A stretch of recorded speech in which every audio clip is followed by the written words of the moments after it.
Coucou, bonjour à tous, nous voici donc de nouveau pour un live, donc pour parler de reprendre son plein pouvoir aujourd'hui par le jeu JE. Alors oui, pourquoi? Parce que en fait on va parler d'une sorte de personnage qui est la relation, et la relation à deux jumeaux, Alain et Alex. Il s'appelle Terrier. Alain Terrier est souvent bafoué par Alex Terrier, qui lui va plutôt prendre le dessus. Voilà, je vais vous expliquer un petit peu comment fonctionne tout ça. Déjà, les adultes ont tendance à nier les émotions, les goûts, les ressentis aussi corporels de l'enfant. C'est-à-dire quand on est enfant, on va systématiquement, régulièrement en tous les cas, nous refuser finalement ce que l'on est en train d'exposer sur nos ressentis. C'est-à-dire que quand on va dire, par exemple, là, on veut traverser un pont et, et voilà, puis on a 5 ans et on dit mais j'ai peur. Et du coup, que nous répond l'adulte bien souvent? Il n'y a pas de raison d'avoir peur. Voilà, je suis là, je te sécurise, tu peux te tenir, tout ça, voilà. Donc il n'y a pas de quoi avoir peur. Donc l'enfant en fait n'est pas accueilli dans son sentiment de peur. Il y a aussi l'enfant qui s'est fait mal au genou parce qu'il s'est écorché un petit peu et donc il vient le dire, j'ai mal. Et combien de fois on regarde, oh c'est rien, parce que pour nous c'est une 3 fois rien, à peine écorché, mais donc voilà, le petit arrive en pleurant et nous de suite, ben, on va aller minimiser en fait son ressenti au vu de ce que l'on va voir. Il y a aussi l'enfant qui n'aime pas les navets, par exemple. Je n'aime pas les navets. Oh, mais si, c'est très bon. Ah, ça, tu le mélanges avec tout le reste. Et puis, de toute façon, si tu ne manges pas, tu ne finis pas ton assiette, tu n'auras pas de dessert. Voilà. Combien de fois on a entendu ça en vrai? Il y a aussi l'enfant qui va dire qu'il n'aime pas son frère. Et là, on dit, mais tu dois l'aimer parce que c'est ton frère. Voilà. Comme si c'était une injonction, c'est une obligation d'aimer tout le monde et surtout d'aimer sa famille. Voilà. Et donc voilà, en fait, on va donc retrouver ça, alors, vous voyez, assez régulièrement au final dans notre quotidien. Enfin, soit on l'a vécu, soit on le fait vivre aussi. Mais alors, voilà, parce que ce sont des choses, si on n'en prend pas conscience, en fait, même en ayant conscience, hein, en vrai, voilà, moi je sais quand même, je suis régulièrement en train de m'écouter et de revenir sur le jeu et non pas enfin, voilà, pour moi, mais aussi par rapport à l'enfant, du coup, j'essaie voilà, de m'axer vraiment sur ce que lui ressent, donc l'accueillir, recevoir ce qu'il ressent, et non pas aller de suite lui apporter ma vision des choses. Voilà. Alors, il y a aussi l'adulte qui montre de toute façon bien souvent un mauvais exemple, puisqu'il va nier ses propres sentiments.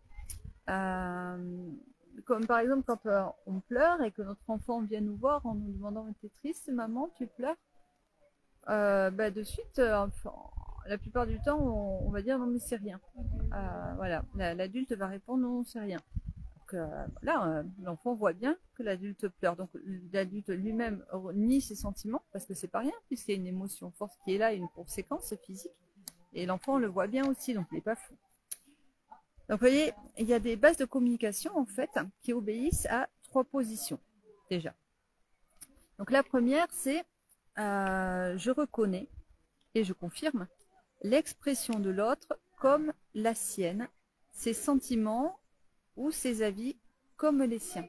C'est-à-dire que on va accepter donc, que l'autre ait ses propres sentiments, ses propres idées, son propre avis. Okay, et je m'exprime en parlant de moi et en me positionnant. C'est-à-dire que je ne vais pas, je vais pas nécessairement parler pour l'autre. Voilà, c'est d'abord, on parle à partir de soi, le jeu. Et puis la troisième opposition, c'est que j'ai le désir de mettre en commun donc, mon point de vue et ton point de vue. en fait, pour les apposer en fait l'un près de l'autre et finalement pouvoir faire naître de ça du partage et de l'échange. Donc voilà. Donc ça, ce sont donc les trois positions fondamentales de la base de communication. Et donc ensuite, du coup, on va avoir des répercussions. C'est-à-dire, du coup, je ne laisse pas parler l'autre sur moi ou pour moi, forcément. Voilà, je vais le reprendre si je vois qu'il affirme des choses à ma place. Je l'invite à parler à partir de lui-même. J'ai dit, oui, non, mais ça, c'est ta conviction ou c'est ta façon de penser. Moi, je t'assure que vraiment, je pense autrement. Tu te trompes, ce n'est pas ce que je pense ou c'est pas ce que je ressens. Voilà, ça c'est important, vraiment de venir réidentifier les choses et revenir sur à l'intérieur. Okay. Et ensuite, donc, une troisième chose aussi, c'est que j'admets que s'entendre ne signifie pas forcément avoir le même avis, avoir les mêmes sentiments ou le même point de vue. Okay, on peut très bien s'entendre en ayant des avis différents et des goûts différents, même en couple d'ailleurs. La plupart du temps, surtout en couple en fait. Ce n'est pas un gage de séparation, le fait de ne pas avoir les mêmes affinités forcément, surtout. Voilà. C'est beau en fait d'avoir aussi de la parité, de la couleur, de la diversité. Finalement, que ce soit dans une famille ou dans un couple, c'est important, et même dans un groupe. Voilà, c'est ce qui fait la richesse finalement aussi des relations. Et puis ensuite, du coup, un quatrième pan aussi qui découle, c'est que j'accepte donc de différencier ce qui vient de l'autre et ce que je ressens. Voilà. Donc je ne fais pas de supposition ou de déclaration à la place de l'autre. Moi je sais ce que tu ressens ou ce qui te convient. Non, non. C'est chacun vraiment doit rester sur son. Je peux avoir un peu de calme, s'il vous plaît? Merci, je suis en direct. Je suis désolée. Je baisse un peu le ton à côté. Oui, donc du coup, voilà, on accepte donc de différencier ce qui vient de l'autre et ce qui vient de soi. Voilà, ça c'est très important parce que sinon on va aller faire une confusion de nouveau. Et voilà, le fait de prendre du recul en fait va nous apporter. D'ailleurs, c'est par la PNL d'ailleurs. En fait, on voit ça. La PNL nous amène cette position c'est métaposition en fait. Elle est prendre du recul, d'observer la relation finalement et voir comment les échanges se passent. Voilà. Ensuite, il y a aussi l'écologie personnelle qu'on voit en PNL. C'est quel est mon point de vue à moi déjà. Et puis ensuite, l'empathie, c'est le point de vue de l'autre. C'est-à-dire qu'on va aller mettre les lunettes de l'autre pour pouvoir comprendre en fait sa façon de penser. Voilà. À partir du moment où donc, on aura ces trois positions-là qui seront régulièrement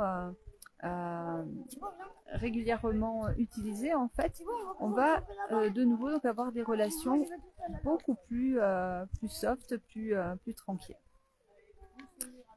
Alors, si tu veux donc aller plus loin, il y a donc toujours mon programme Chrysalide qui reprend une partie de communication en fait, et où je vais donc t'amener même en coaching personnel en fait à comprendre comment tu peux orienter en fait cette communication que tu as avec les autres. Alors ça peut être dans des cas très personnels, intimes. Ça peut être dans des cadres de travail, ça peut être des cadres amicaux. Voilà, on va revenir un peu sur tout ça et voir donc, à quel moment tu t'es senti affecté, à quel moment tu as senti que peut-être on ne t'entendait pas et que l'autre se mettait en colère, peut-être parce que tu as voulu lui imposer des choses. Voilà, et tout ça en fait, ça va se travailler petit à petit. Vous allez voir que vous allez prendre de plus en plus l'habitude finalement de prendre du recul et donc de pouvoir accueillir et entendre l'autre d'abord. Donc voilà, si ça vous intéresse donc d'aller un peu plus loin, donc je vous invite à à écrire soit en MP ou soit là en commentaire Chrysalide. Et voilà, soit moi, soit un membre de l'équipe, en fait, reprendra contact avec vous pour essayer d'aller un peu plus loin, pour vous expliquer un peu plus tout le programme que j'ai créé et que je continue encore d'aggrader finalement pour que vous puissiez avoir aussi toutes les vidéos attenantes aux leçons. Voilà. Alors, bonjour Valérie, qu'est-ce que tu me dis? Oui, c'est clair, j'ai eu l'expérience grâce à toi, Delphine. J'ai pu modifier mon comportement, mon regard et du coup, oui, une meilleure discussion. Ton programme est juste incroyable. Oh, merci ma belle.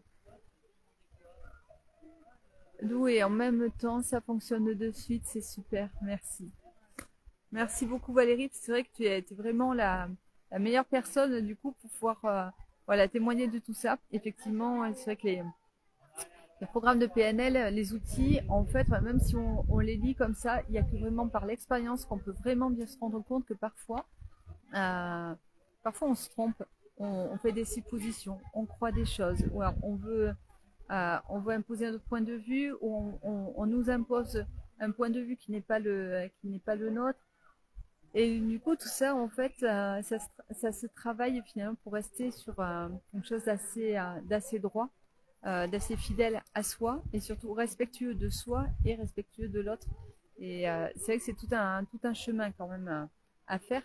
Mais voilà, vraiment par la pratique, comme tu le fais là actuellement et régulièrement, c'est clair qu'on on peut vraiment changer, modifier tous nos rapports et du coup, on va aussi modifier finalement notre bien-être intérieur. C'est-à-dire qu'on se sent tellement mieux quand on a une bonne relation avec les personnes, quelque chose de sain. C'est ça qui est important. Et alors, du coup, on va clarifier les choses. Et alors, c'est aussi apprendre aussi à l'autre, en fait, à avoir ce relation saine avec lui-même. À partir du moment où on le fait, en général, on montre l'exemple. Et du coup, on va aussi l'enseigner aux enfants, voilà, qui aussi sont de grands observateurs, de grands analystes. Ils nous loupent pas en général. Donc voilà, et ils apprennent très très vite. Donc voilà, je pense que si on intègre ça déjà pour nous-mêmes, ça fera du bien de toute façon dans tout notre entourage et également. Pardon. Désolée. Également pour les enfants. Oui, c'est les aléas du direct. Donc voilà, écoutez, si vraiment si ça vient vous chercher un peu quelque part, n'hésitez pas surtout à demander un peu plus d'explications. Je me ferai un grand plaisir de vous en parler un peu plus, de vous parler aussi du programme entier, parce qu'il y a tout un tas de pans en fait sur Chrysalide que l'on travaille. Et puis au plaisir de vous retrouver en tout cas jeudi prochain pour un nouveau thème. Voilà, je vous embrasse tous. Bye bye.